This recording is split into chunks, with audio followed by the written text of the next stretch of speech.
الله أكبر الله أكبر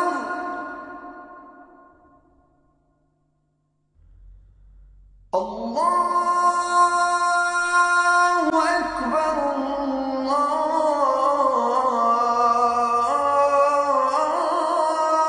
الله أكبر. Welcome to Let the Quran Speak. My name is Sophia. I'm your host.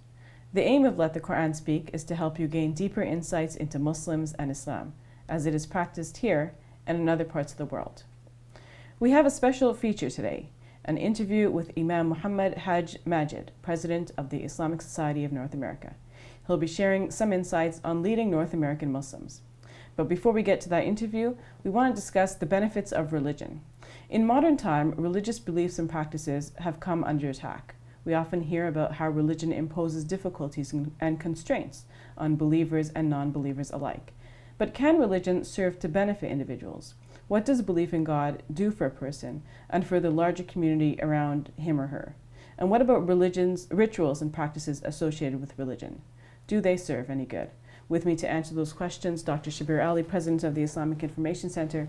Dr. Shabir Ali, welcome to Let the Quran Speak. Pleasure to be on.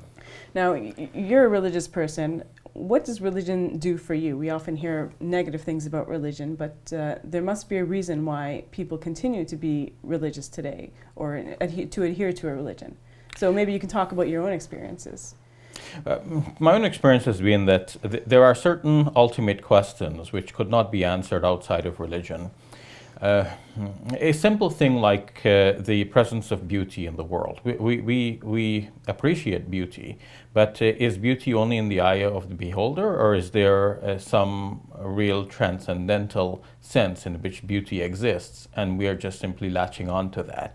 Okay, maybe the appreciation of beauty is not so important, but what about the belief in certain truth values? Mm-hmm. Now, if we make an assertion that something is a fact, then that may be our belief that something is a fact, and that some discovery may later on prove or disprove our belief. And by discovery, we therefore mean that there is some way of finding out whether this belief is true or not. Well, what about our belief that certain things are wrong? Is there a way of finding that out in the universe? Well, if we explore all physical objects, there is no way in which we can find out that it is wrong to do something or right to do something. Mm-hmm. Right or wrong is not built into the physical universe. That could only lay in the belief of God himself or the knowledge of God himself. So that when we say that something is right or wrong, we are hoping that our statement and our belief about what is right or wrong approximates what is already in the mind of God. Mm-hmm. And so there is an objective grounding for what we say is right or wrong. Otherwise, I can say that something is right, you can say the same thing is wrong, and there's no way that you or I could prove or disprove to each other who is correct. In mm-hmm. fact, worse than this, there is no way that we could actually assure ourselves that what we think is true and right is actually true and right.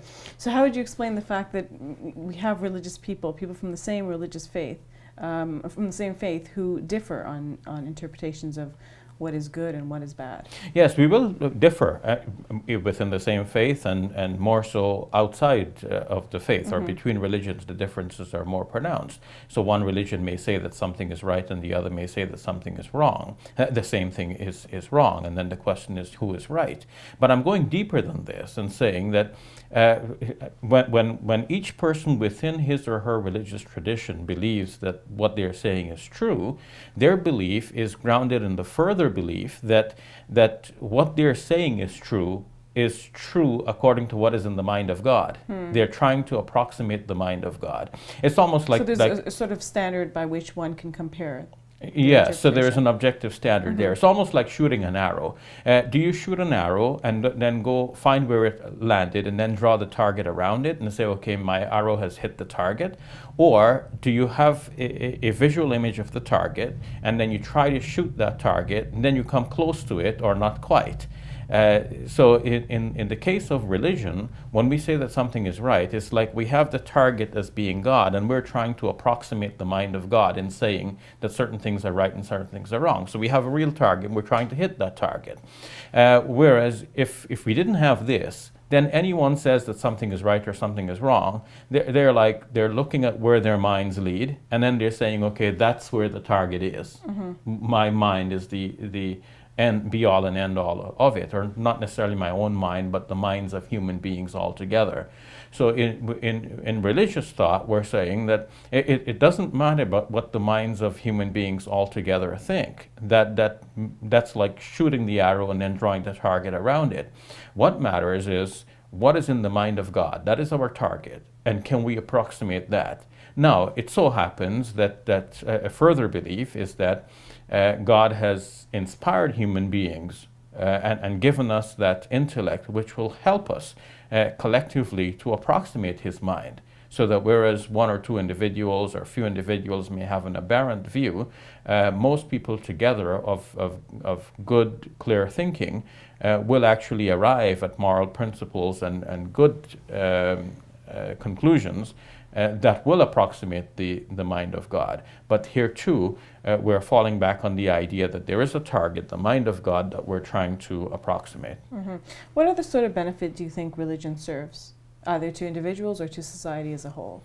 It gives, at least for me, you were asking about me Yes. personally, and I think for many people, a sense of direction and an objective in life. If we did not have the sense that God created us, then we have to conceive of ourselves as being on one speck within a large galaxy that is our Earth. And it would seem that we're here for no reason. We just happen to develop in a long series of evolutionary processes. And here we find ourselves, and if we want to do something good with our lives, then this is up to us to make something good out of it. Otherwise, it's here in a purposeless universe without any purpose of its own. We can give it purpose if we want, but we don't have to. There is no have to, there is no ought built into the universe itself. So what does that purpose do? How does it invigorate your life?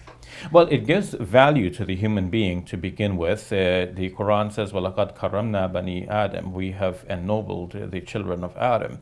And with this in mind, that God created us, made us noble, gave us a purpose, a reason to live, and things to live for, and principles to live by. These are all important guiding precepts that are found in religion, but not outside of it. Is one of the benefits of religion that it regulates behavior? Yes, in fact, if it had not been for religion, we would have no way of prescribing proper behavior to anyone else. The modern Western world has largely benefited from the Judeo-Christian precepts, such as, for example, the Ten Commandments. And the important commandment, thou shalt not murder, is an important teaching in all modern civilizations. And people forget that there is a religious origin to this. If we took away the religious origin, then people can make up any law that they want. But anyone can make up the law for themselves, but they could not prescribe it for others. We can say, okay, we'll live by the precept that we will not murder. But how do you preach to another person, somebody who is bent on murdering, somebody who finds it advantageous to themselves to murder, to kill, rape, steal, and pillage? On what ground would we say to them that you ought not to do that? We'll have to leave it at that, Brother Jabir. Thank you for your time. You're welcome. We'll take a break. When we return, we will go to an interview with Imam Muhammad Majid, President of the Islamic Society of North America.